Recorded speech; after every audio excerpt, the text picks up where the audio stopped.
Caracas, 20 de abril de 2012. Ciudadanos, miembros de la Asamblea Nacional Constituyente de la República Bolivariana de Venezuela. Despacho asambleístas. Primeramente, nuestro más cordial saludo patriótico y espiritual.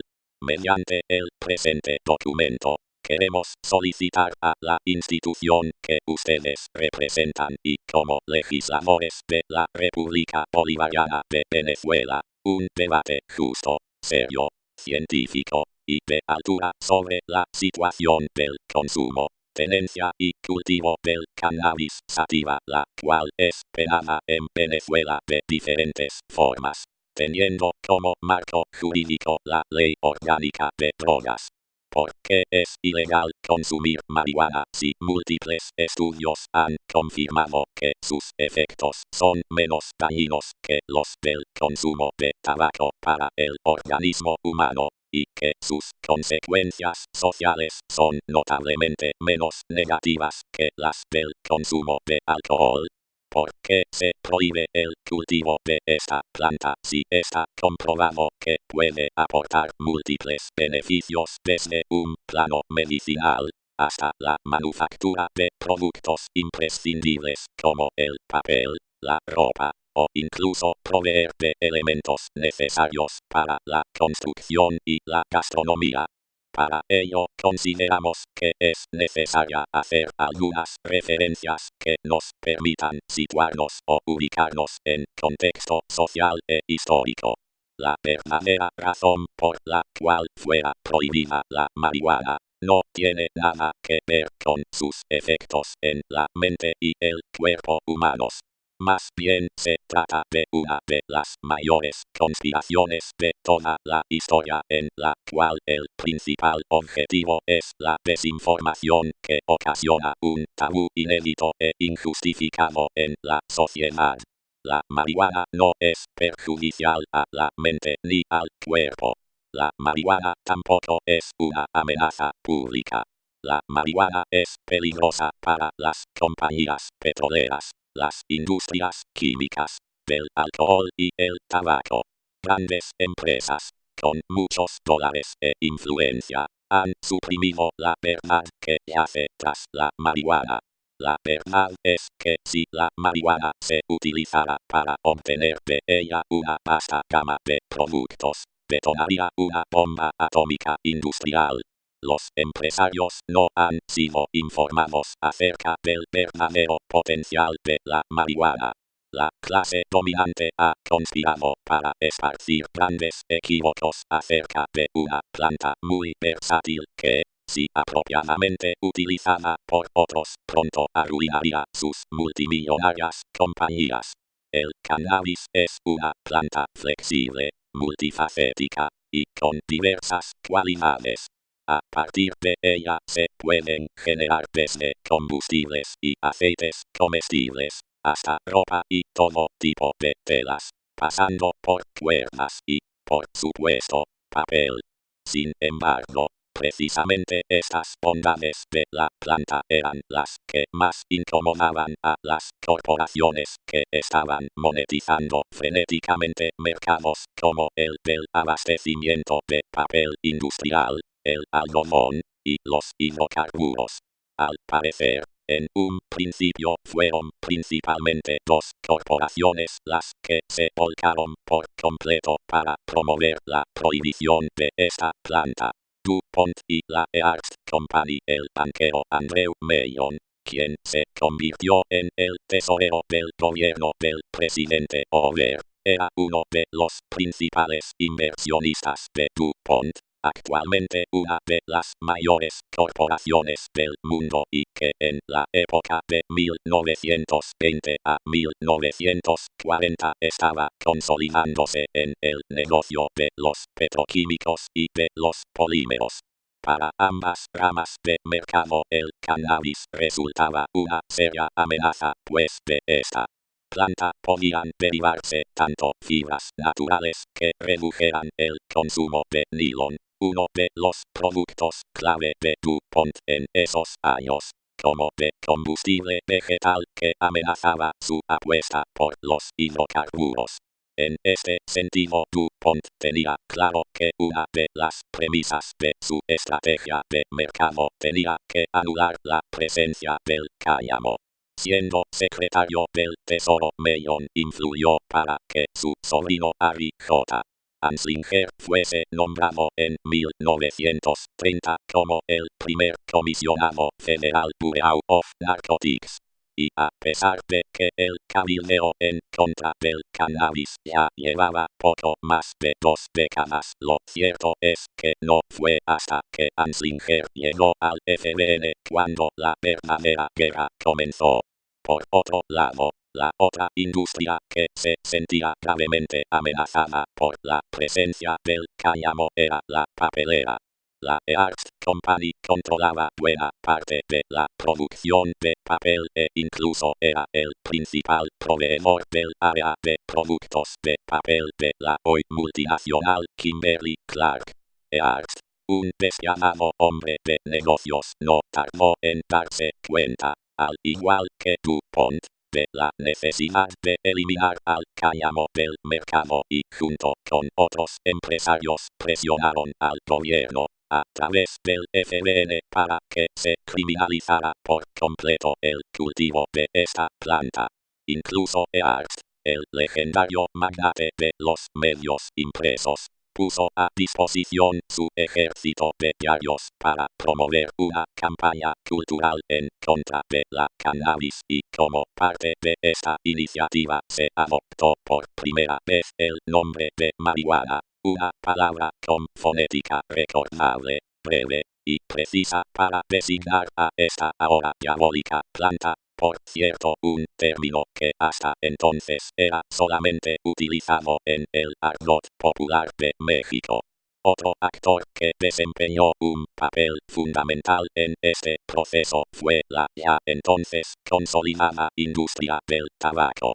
En esa época la cultura americana ya había adoptado integralmente el consumo cotidiano de cigarrillos.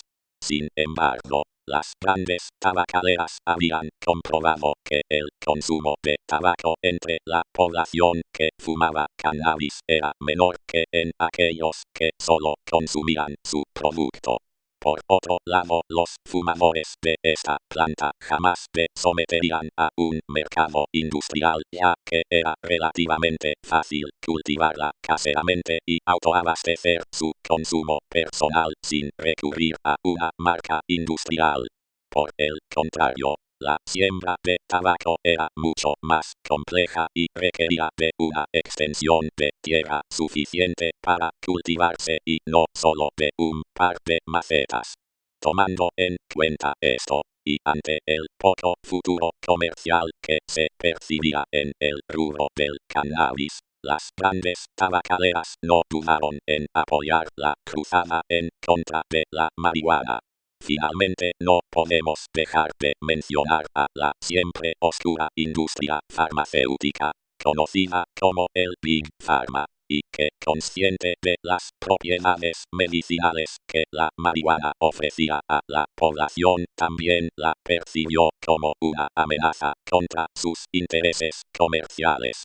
Se tienen confirmados múltiples beneficios médicos que contiene el cannabis, entre ellos el combate al glaucoma, el ayudar a la prevención de Alzheimer y reducir el dolor del síndrome premenstrual entre las mujeres, por mencionar solo algunos. Contra todos estos males, el Big Pharma ha desarrollado medicamentos sintéticos que en muchos casos han probado ser menos efectivos, o al menos mucho más costosos que tratarlos con marihuana. De hecho, esta misma postura de las farmacéuticas alude a un fenómeno actual con la campaña que busca volver ilegal el uso de plantas medicinales en Europa como sustituto de medicamentos. Aunque no ha sido comprobado, se dice que Anslinger se reunió con algunos de los más poderosos empresarios del momento, entre ellos obviamente representantes de las tabacaleras, DuPont y el propio W.R. Hearst, para pactar una guerra frontal contra la marihuana y diseñar una campaña mediática que imprimiera el imaginario colectivo con una nueva idea. La marihuana es una planta nociva para la salud y para la sociedad, y su consumo, cultivo y distribución debe ser tenazmente descalificado, denunciado y perseguido. A continuación se instauró una de las mayores cruzadas de manipulación mediática en la historia. Decenas de diarios se empeñaron en desatacar los horrores de la marihuana y la población aprendió que esta planta era responsable directo de todo tipo de sucesos negativos, desde asesinatos y accidentes automovilísticos hasta la pérdida de moral. El cine mainstream también se unió a la campaña con films como Reefer Madness, 1936, Marihuana, Assassin of Youth, 1935, and Marihuana, The Devil's Weed, 1936, todas ellas promoviendo la satanización de la marihuana y, aunque lo hacían de una manera que hoy nos parece cómica o altamente caricaturesca, lo cierto es que fue una movida bastante eficiente para generar una percepción profundamente negativa entre la población. En abril 14 de 1937, la Ley Fiscal de Marihuana Prohibitiva o ley que proscribiera el cáñamo fue pasada directamente al House Ways and Means Committee. Este comité era el único que podía introducir una ley a la Casa de Representantes sin ser debatida por otros comités. El presidente de Medios y Arbitrios, Robert Boulton, era partidario de DuPont. Él aseguró que la ley pasara en el Congreso. El doctor James Woodward, médico, testificó muy tarde a favor de la Asociación Médica Norteamericana.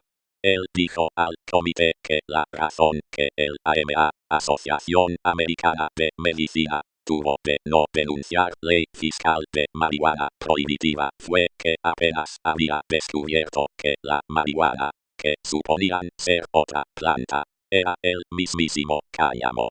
Pocas personas, en esa época, notaron que la mortal amenaza sobre la cual habían estado leyendo en las primeras planas de Earth era el cáñamo, de hecho pasivo.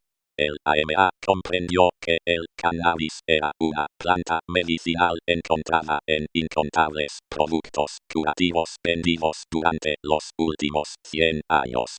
En septiembre de 1937, el cáñamo se hizo ilegal.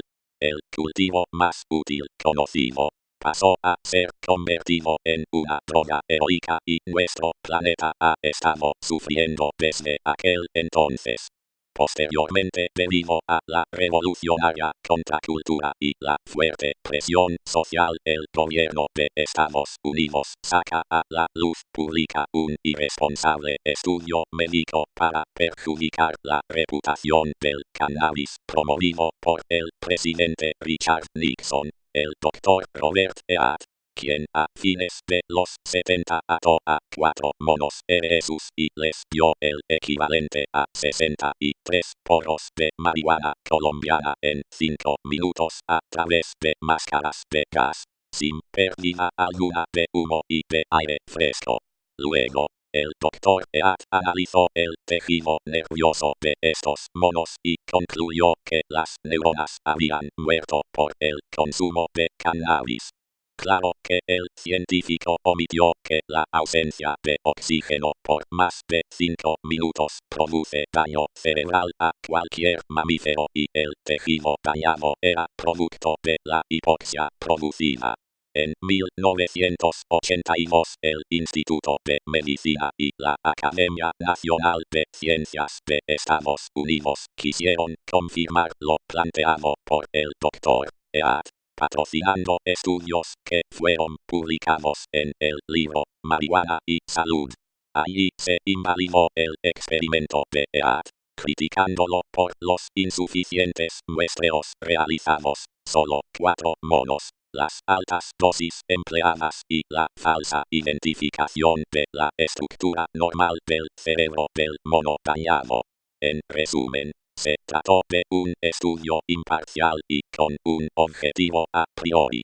Estudios posteriores con humanos consumidores de cannabis concluyen que la marihuana no provoca daños cerebrales de ningún tipo.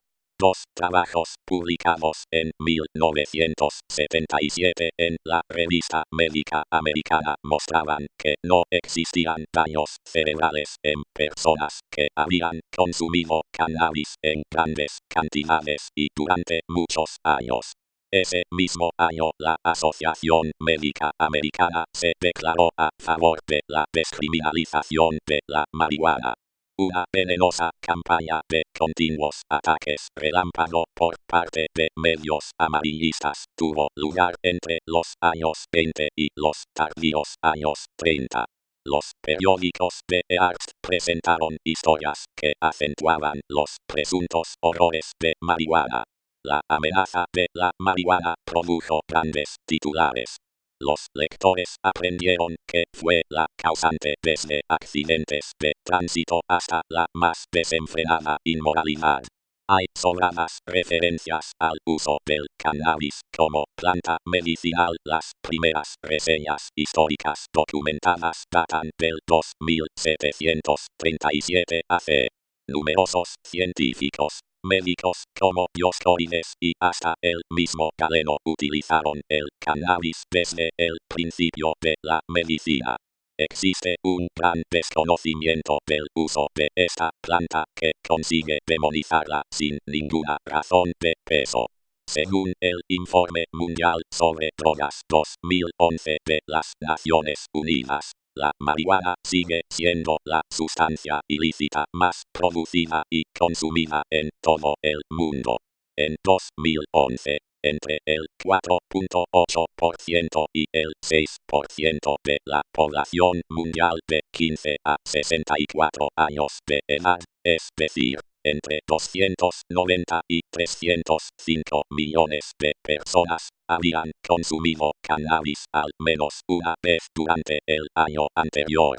Aunque se ha empleado médicamente desde hace más de 50 siglos, durante muchas décadas, ha sido una planta prohibida y demonizada en casi todo el mundo neoliberal.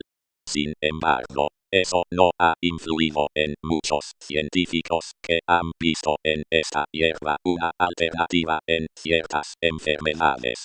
La investigación científica sobre los componentes activos de la planta ha experimentado un espectacular auge, pero las restricciones legales dificultan el estudio completo de su potencial terapéutico.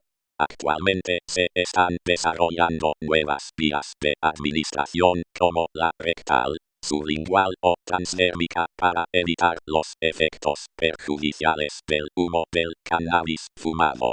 Aunque el futuro inmediato parece basarse en medicamentos derivados directamente del cannabis, la investigación actual tiende a desarrollar por un lado nuevos fármacos que actúen potenciando o inhibiendo los efectos de los cannabinoides endógenos y por otro, fármacos sintéticos agonistas y antagonistas de los receptores cannabinoides.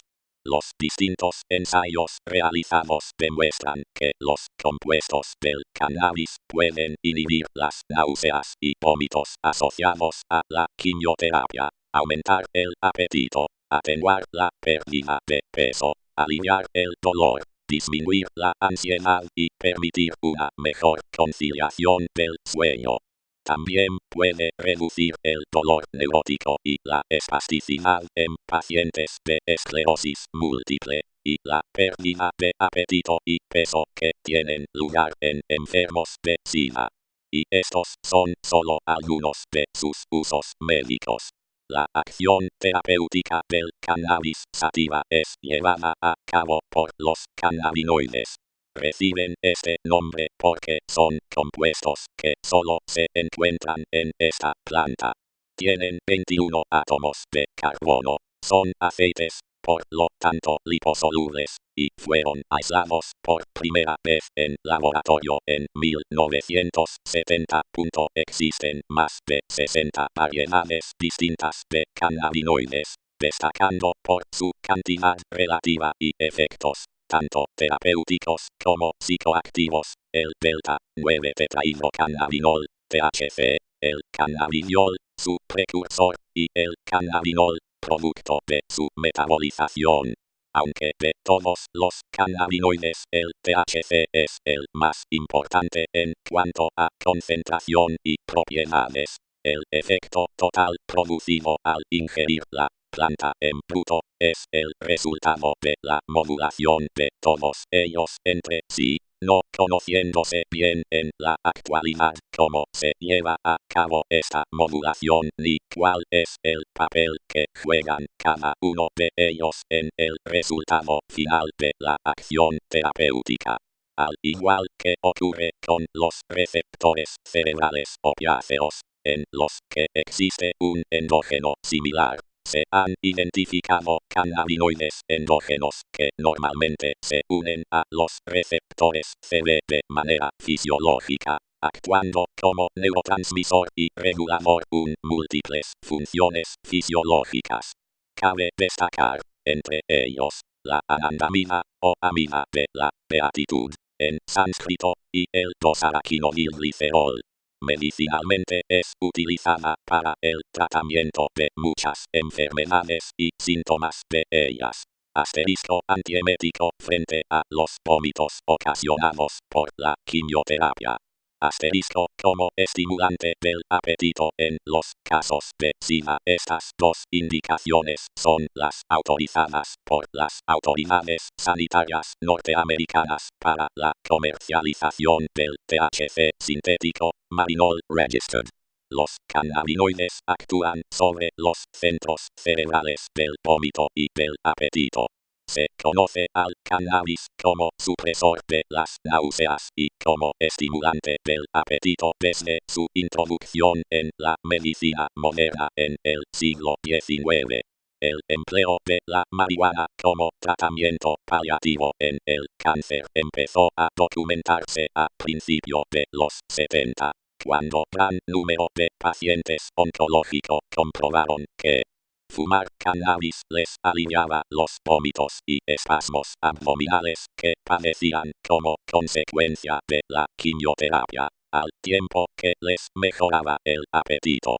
El cannabis no es solo útil para paliar los vómitos ocasionados por la quimioterapia y estimular el apetito en los casos de SIDA, sino que se ha hecho referencia a ella por esta característica en otros trastornos en los que se presentan estos síntomas, como es el caso, por ejemplo, de la hiperémesis gravídica.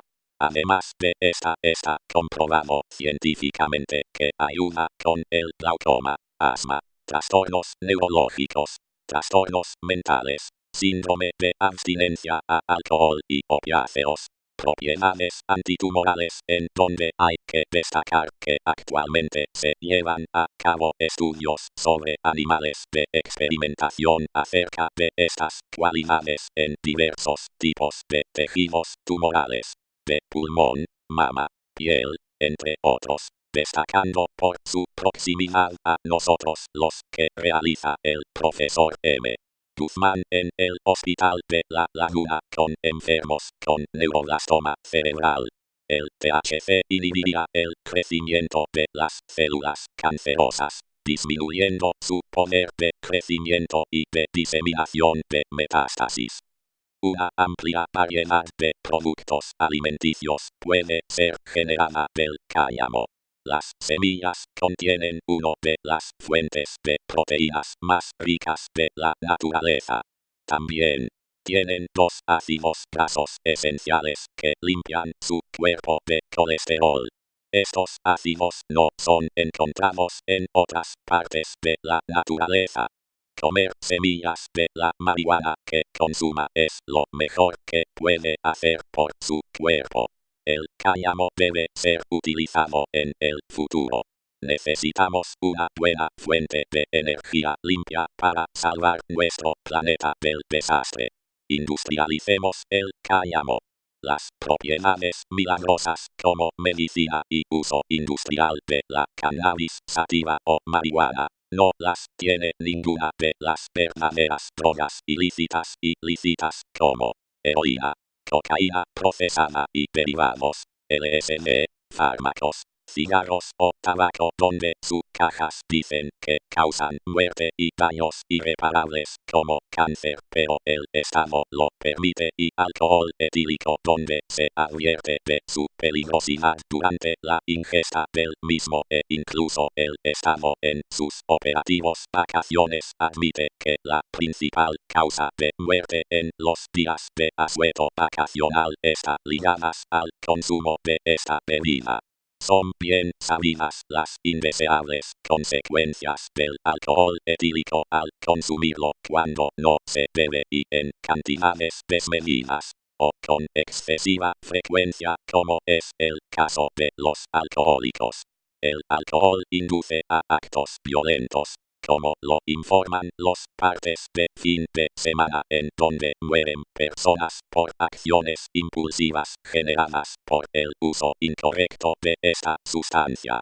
Sin embargo, no está prohibida, generando con esto una gran inmoralidad en el Estado y por ende de la sociedad venezolana al prohibir y condenar el consumo del cannabis sin ninguna prueba científica seria y real. Igual sucede con el cigarrillo.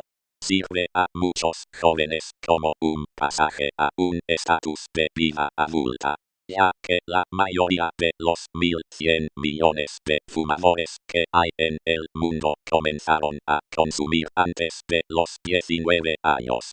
El capitalismo promueve el hábito, pero no exhibe los problemas de salud causados por el tabaquismo, sino que más bien los esconde bajo cuerpos saludables y hasta bucólicos. Y las tabacaleras han comercializado un producto que ha matado a cientos de millones de personas, y que matará millones más, con el único fin de obtener inmensas ganancias. Así pues, en nuestra sociedad existen sustancias legales muy adictivas que, además del intenso daño que ocasionan a nuestro organismo, estimulan la euforia, la estupefacción, la melancolía, la violencia y otros estados emocionales negativos. Y el cannabis, del que no hay registro, ocasione dichos estados, está prohibida. En esas sociedades tradicionales indígenas, que eran sabias, controlaban muy bien el consumo de las sustancias que llamamos drogas, porque formaba parte de su cultura, sus creencias y sus costumbres, y sabían mejor que nosotros, supuestamente civilizados, a lo que conduce el descontrol en el consumo. Y así se mantuvieron durante miles de años, en equilibrio total con la naturaleza. El modelo capitalista profanó todo aquello que era sagrado, todo lo que era bendito. Abandonado a su propia lógica, cometió la profanación máxima al convertir la religión en su auxiliar para manejar a las masas. Entonces, al quedarse sin religión, sin cultura, la sociedad perdió los recursos para controlar las viejas sustancias de las tribus. Muchas se salieron así de las sociedades donde se consumían, ya que no hubo autoridad religiosa que controlase su empleo. Quedan muchísimos residuos persistes en nosotros de ese carácter ceremonial espiritual, pero el narcotráfico deriva grandes ganancias de esta separación entre lo que llamamos droga y aquello que originalmente nos ha sido sagrado. En el capitalismo, el objetivo único es la ganancia. Su médula, como su nombre lo indica, es el capital. Mientras el ser humano, sin ceremonias, sin dioses y sin pipa de la paz, no es más que su instrumento, un medio, y nunca jamás la finalidad. El consumo se vuelve un problema cuando pasa a integrar esa cadena de máxima utilidad económica. La ilegalidad de esta sustancia es una decisión que obedece solo a intereses comerciales y políticos, y no a motivos médicos. Las campañas moralistas contra el uso del cannabis no frenan su experimento, ni impiden que el usuario continúe su consumo. Reducen el tema del uso y consumo del cannabis a una lucha entre buenos y malos, lo que es colocar el problema precisamente donde no tiene solución posible. Tal como ocurrió con el alcohol durante la prohibición, en nombre de la cual fue reprimida la sociedad entera, imponiéndole valores morales hipócritas de un pequeño grupo predominante. El combate contra el uso del cannabis extiende un problema marginal a toda la sociedad, originando obsesión por un asunto que de otra manera sería de menor importancia. El consumo de drogas es un fenómeno complejo que involucra muchísimos elementos religiosos y culturales de una sociedad. No se conoce ninguna sociedad humana en la que no se consuma alguna sustancia de esas que hoy llamamos drogas. Algunas, como los hongos y la marihuana, provienen de culturas tradicionales. Estas sustancias se usaron siempre para fines medicinales, religiosos, mágicos, afrodisíacos, por ejemplo. Ellas dimanan de las profundidades de lo simbólico, cultural, emocional, natural. Se usaron en ceremonias generalmente de carácter sagrado, de naturaleza religiosa y política, como cuando se fumaba la famosa pipa de la paz. Se brinda con alcohol para invocar buenos augurios, para celebrar, para alegrarse. Se estrella una botella contra un barco antes de botarlo al agua. Se derraman en el piso las primeras gotas de una botella recién abierta como un obsequio a los muertos. Y en muchas culturas el vino es un don otorgado a los hombres por los dioses. Parte del argumento en el combate contra el cannabis es que la legalización de esta sustancia incrementaría la adicción, pero esto es total y absolutamente falso. El alcohol no se redujo con la prohibición, ni aumentó cuando esta fue abolida. Quizá la gente en general no podía hallar una botella de vino durante la prohibición, pero los alcohólicos sí. La prohibición en el uso del cannabis solo impide la sustancia a quienes no tienen interés en ella. Los consumidores siempre se las arreglarán para conseguirla. Además, es pertinente tomar como ejemplo las modificaciones y trato sobre el cannabis que ha tenido algunos estados en el mundo, como por ejemplo Estados Unidos, Holanda, Portugal, España, Suiza, Alemania, Inglaterra, Argentina y Uruguay, en donde la despenalización de la planta no ha ocasionado el aumento del consumo de la misma, y dichas políticas han permitido a estos gobiernos luchar de manera eficaz contra el narcotráfico. El consumidor no es parte de esta red de narcotráfico, aunque contribuye con ella. Pero eso es única y exclusivamente porque el Estado lo obliga a obtener la sustancia de manera ilegal. La política del Estado contra el uso del cannabis es terrorista. Contempla largas sentencias de 1 a 2 años como mínimo art. 153 de la Ley Orgánica de Drogas para los consumidores que sean atrapados con más de 5 gramos de marihuana, y en la mayoría de los casos colocando al detenido con personas las cuales cometieron delitos de verdad peligrosos como homicidios, violaciones o robos, permitiendo de esta manera que el detenido peligre en su encierro. Trata al consumidor como una persona enferma. cuando en la mayoría de los casos somos personas que disfrutamos de discernimiento y libre albedrío. La prohibición del autocultivo es el factor único que estimula el tráfico de esta sustancia, ya que obliga al consumidor a obtener de manera ilógica lo que de otro modo obtendría con tan solo estirar su mano. Bajo esta lógica, el Estado es así el principal promotor y responsable del tráfico de la marihuana, al otorgar con su prohibición la oportunidad de lucro con su venta. Si las personas que consumimos pudiéramos autoabastecernos, no tendríamos necesidad de salir a obtener esta sustancia, ni oportunidad alguna a aquellos que se lucran con su venta.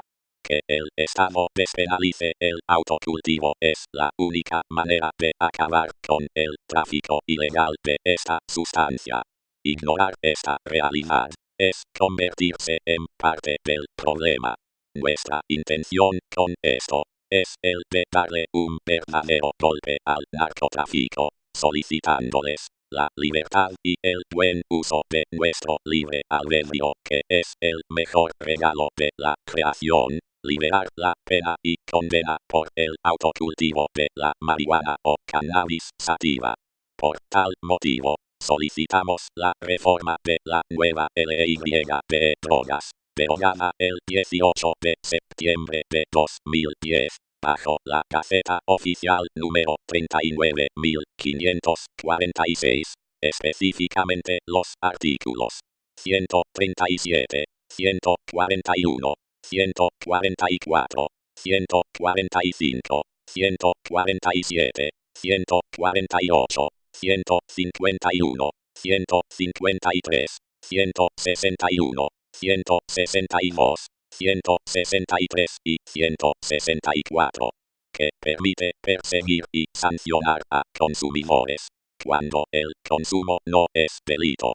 Exigimos la regulación del cultivo para autoabastecimiento de cannabis.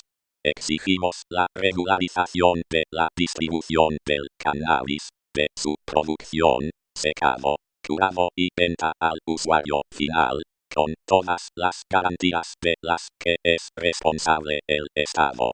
Exigimos condiciones sanitarias y de calidad que ahora mismo nadie controla. Exigimos debate de altura sin caer en descalificaciones. Sin más a qué hacer referencia, y agradeciéndoles de antemano su cordial receptividad y pronta respuesta a nuestra humilde petición, los aquí firmantes